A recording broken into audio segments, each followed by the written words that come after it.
About you, Raoul, what are you saying for next year? I was just going through your tweet thread where you were talking about people being scarred by past cycles, and but then being kind of optimistic we haven't seen a blow off top yet. Yeah, so if I look at the structure of the market, it started diverging from the previous patterns of 2017 and Bitcoin 2013, which was interesting because they were kind of completely mirroring it, and then it started changing. And it's something that I've been suspecting was going to happen because the participants in the space have changed. And everybody in it from the past, when it was purely retail, haven't got their heads around this. So what happens at the end of the year is, firstly, there's the tax stuff that we know, and that's probably usually been the tipping point for crypto after it's had the huge run at the end of the year. But significantly, institutions tend to rebalance portfolios. So they will rebalance to go back to their weighting. Let's say their weighting was 1% or 2%. They will sell down on their position. So that tends to drag into year end. Hedge funds, because they want to get paid, want to close their books, because then that's where their P&L is marked and then they get paid on their performance fees. So there's a lot of incentivization to actually take profits. Now, that's not profits of people who want to be out of the crypto market. It's just driven by investor metrics. So when you come into January, I used to see this in the hedge fund industry. I write about it every year in Global Macro Investor. There's a phenomenon that happens every January is everybody comes in with a brand new P&L. And they're like, well, what can I do today?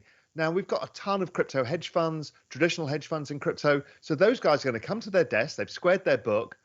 What are they going to do? They're going to buy crypto. So, and the institutions, I mean, I know this because I've had first-hand conversations with so many, is they spent the whole year getting the approvals, getting the custody, getting their accounts onboarded with whoever it is. And then the next step is, well, our mandates for 2022. So I see a huge amount of mandate from institutions actively putting money into the market. So my guess is there's a lot of people who think that maybe the cycle's topped, maybe it's done. I think it's a temporary phenomenon. It probably absolutely rips, and it may rip from kind of next week when most of the institutional guys have gone home. And we see that often in financial markets, because then what happens is it's very thin liquidity and there's a bit of a panic to get into the positions, and that usually goes through. So I think next year is probably stronger in the first half of the year than anybody imagines, because everyone thinks it should have finished now at the end of the year, because that's previous cycles. And I think that, and I've talked about this before, I think the ETH 2.0 is going to be the big driver of the market this time. And I'm sure it's going to be buy the rumor, sell the fact. Now, I know that people who are locked or staked for ETH2, there's a period of time where they can't sell.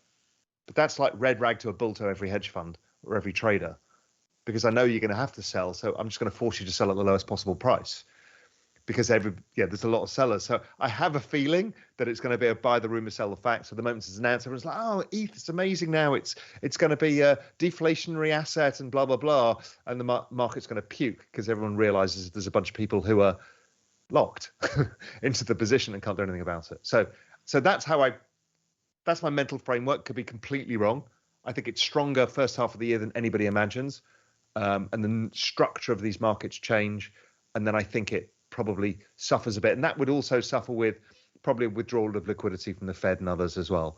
So then you get the double negative: withdrawal of liquidity from markets and this change of structure because of the ETH2, which I think will be a larger driver of the cycle than the Bitcoin halving was.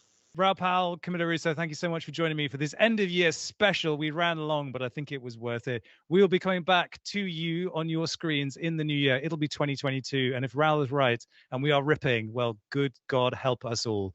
Until then, I will see you on the next one. I've been Robin Schmidt. It's been a wonderful year. Have a great Christmas and a new year. We'll see you on the next one.